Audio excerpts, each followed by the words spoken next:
Hola, ¿qué tal? Bienvenidos. Esto es África 7 días, el programa semanal de France 24 sobre los acontecimientos más destacados del continente africano. Yo soy Andrés Mesa Muñoz y a continuación los titulares. Sport washing, el deporte como detergente político. Limpiar la imagen de un país o un régimen a través de los estadios. En esta emisión de África 7 días desarmamos el concepto y les contamos cómo funciona realmente esta maquinaria del prestigio.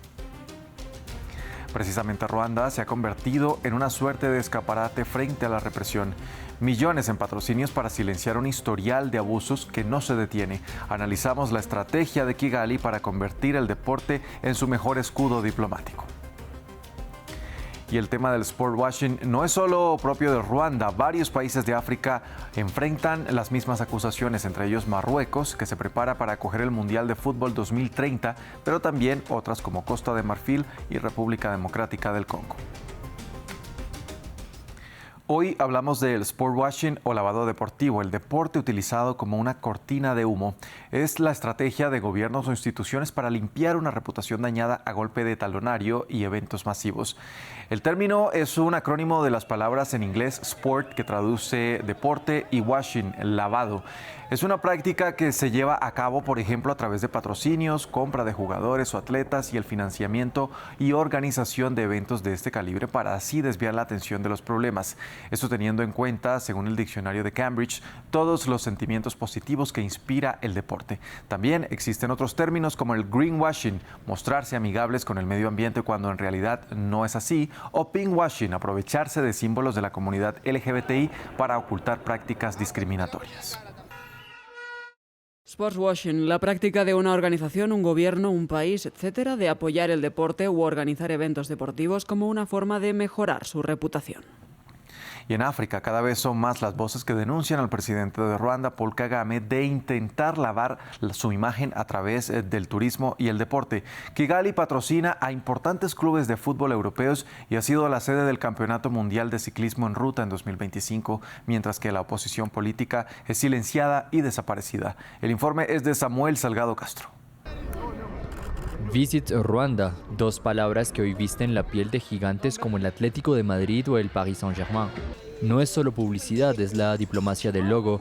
Ruanda ha construido sus nexos con Occidente a través de una propaganda turística y deportiva de alta gama. En septiembre de 2025, el país fue sede del Mundial de Ciclismo. Fue un hito, la primera vez que esta cita pisaba suelo africano. Para la Unión Ciclista Internacional, una muestra de cálida hospitalidad. Para Human Rights Watch, un sportswashing de manual. Bajo el liderazgo de Paul Kagame, la oposición no compite, desaparece. Es el caso de Victoire Ingabire, lideresa crítica y hoy en prisión preventiva a la espera de una nueva condena. Y mientras el mundo del deporte aplaude en Kigali, la sombra de la guerra se alarga en la frontera. Hablamos de la República Democrática del Congo. En julio de 2025, más de 140 civiles fueron asesinados en el vecino país a manos del grupo rebelde M23. Un brazo armado que, según diversas denuncias internacionales, actúa bajo la órbita de Ruanda. Kagame, que tomó el mando tras el genocidio de 1994, hoy opaca cualquier voz opositora. Reporteros Sin Fronteras es tajante, sitúa a Ruanda en el puesto 146 de 180 en libertad de prensa. Una represión que no parece tener un fin cercano. Tras modificar la ley a su medida, Kagame podrá permanecer en el poder hasta 2034, un partido en el que el presidente ha decidido que solo juegue su equipo.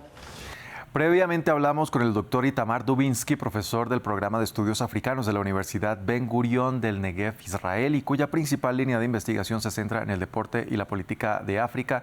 Y le preguntamos si la millonaria inversión que Ruanda hace al patrocinar a equipos como Arsenal, PSG o Bayern Múnich es una inversión rentable.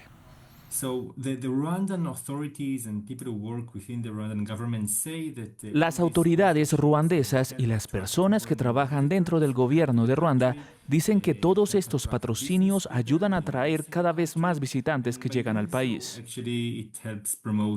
Ayudan a atraer empresarios que invierten en el país y al hacerlo realmente contribuyen a promover los objetivos de desarrollo en términos de traer más gente, más inversiones y también cambiar la percepción del mundo viendo sobre Ruanda hacia una más positiva. El asunto es que si preguntas a otras personas, a personas que no están asociadas con el gobierno, podrías escuchar otras perspectivas. Las personas que no apoyan al gobierno en Ruanda dirán que es un desperdicio de dinero, que el gobierno está usando recursos públicos que podrían haberse destinado a otras cosas, como mejorar la riqueza, las carreteras, el saneamiento, etc.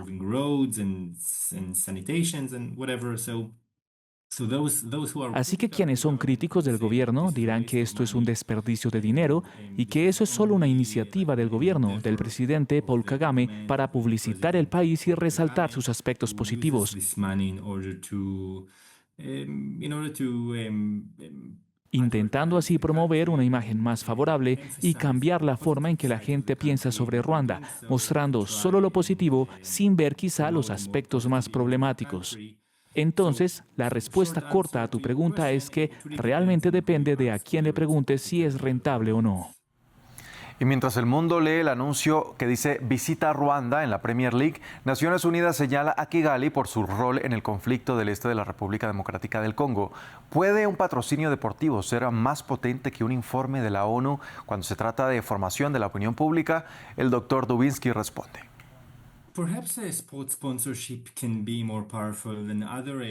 Bueno, quizá un patrocinio deportivo puede ser más poderoso que otros medios diplomáticos u otras agencias internacionales debido a la popularidad del deporte, especialmente del fútbol. Estuve en Londres hace unos meses y fui a un pub a ver un partido del Arsenal y decenas de personas llevaban camisetas con el logo que decía Visita Ruanda. Y esto nunca habría ocurrido sin el patrocinio. Así que creo que mediante estos medios, Ruanda está llegando a muchísimas personas que de otro modo quizás nunca habrían sabido del país en el Reino Unido y en otras partes del mundo.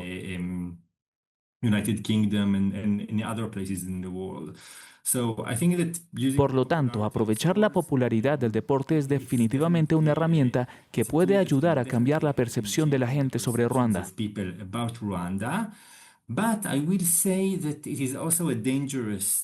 Pero diría que también es una herramienta peligrosa, porque hemos visto, por ejemplo, en el Mundial de 2022 en Qatar, que cuando construyeron los estadios y organizaron el evento, hubo muchas críticas a nivel mundial sobre violaciones de derechos humanos y sobre el trato a los trabajadores migrantes, que recibían muy poco dinero y tenían pocos derechos.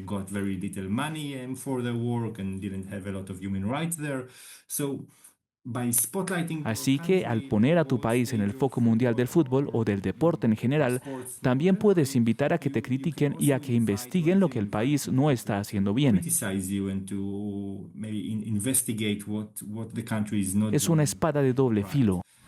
Occidente critica el uso del deporte por parte de regímenes africanos, pero sus clubes sobreviven gracias a esos mismos fondos. Consultamos si es hipocresía europea o hay una diferencia ética real entre el dinero de los Emiratos y el dinero de Ruanda. Sí, creo que planteas un punto muy interesante. Esos clubes europeos como Arsenal, PSG, Bayern Múnich y otros quieren dinero, necesitan dinero para fichar mejores jugadores, ampliar sus estadios, ganar, etc. Ellos firman estos acuerdos de patrocinio sabiendo con quién los firman.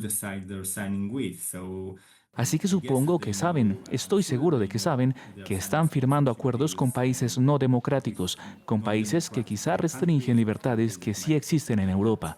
Perhaps prevent all kinds of freedoms that exist in Europe itself.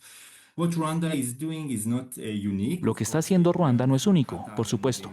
Han aprendido de Qatar y de otros países cómo hacer estos patrocinios. Lo que sí es único es que Ruanda no es un país rico, no tiene enormes reservas de petróleo o gas y depende de la ayuda occidental. Y ese es, desde mi punto de vista, el ángulo más interesante. Tenemos un país muy pequeño que utiliza el deporte para mejorar su posición en el mundo. Ahora, en el caso de Marruecos, ¿está este país utilizando también el deporte como estrategia para limpiar su imagen política a través del Mundial? Esto nos dijo el doctor Dubinsky.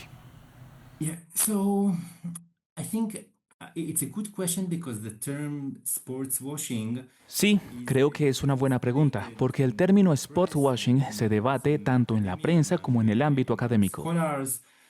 And there's a tendency to say that, Hay una tendencia a decir que los países democráticos hacen diplomacia deportiva, mientras que los no democráticos hacen sport washing, como si quisieran ocultar cosas negativas. bad things they're doing, but we can maybe even say that Trump's United States of America. Pero incluso podríamos decir que Estados Unidos, bajo Trump, al organizar el Mundial, también podría estar haciendo sport washing, aunque sea una democracia. Mi punto es que si lo que hace Marruecos es sports washing, depende de la perspectiva de cada persona.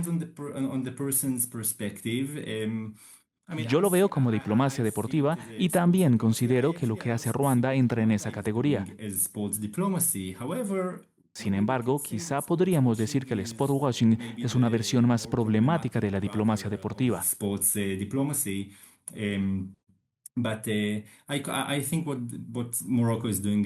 Creo que lo que hace Marruecos es diplomacia deportiva, aunque, por supuesto, existen problemas en el país que el gobierno preferiría no destacar.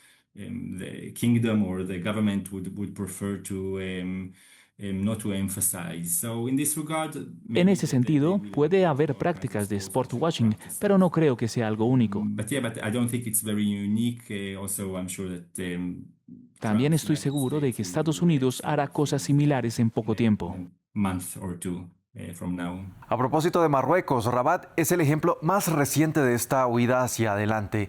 El reino se ha convertido en la sede permanente del deporte continental, incluida la última Copa Africana de Naciones. Para los analistas, la intención es clara: utilizar el brillo de los estadios para eclipsar las desigualdades socioeconómicas y el descontento de una juventud que exige reformas. Pero el mapa del sport washing tiene paradas aún más polémicas. Es el caso de la República Democrática del Congo y su contrato de 44 millones de euros con el Fútbol Club Barcelona, publicidad en la ropa de entrenamiento de la élite europea mientras el país enfrenta una crisis humanitaria y de seguridad que no parece tener salida. Y el fenómeno no es nuevo, tiene raíces profundas. En 1972, el entonces presidente de Camerún, Amadou Ahidjo, bautizó el nuevo Estadio Nacional como la Unificación. No fue un nombre al azar, sino la antesala de un plebiscito que eliminó el Estado federal para concentrar todo el poder en uno unificado. El fútbol, una vez más, sirviendo como anestesia para las maniobras políticas de gran calado. Hasta aquí África 7 días. Gracias por acompañarnos. Continúen con toda nuestra programación.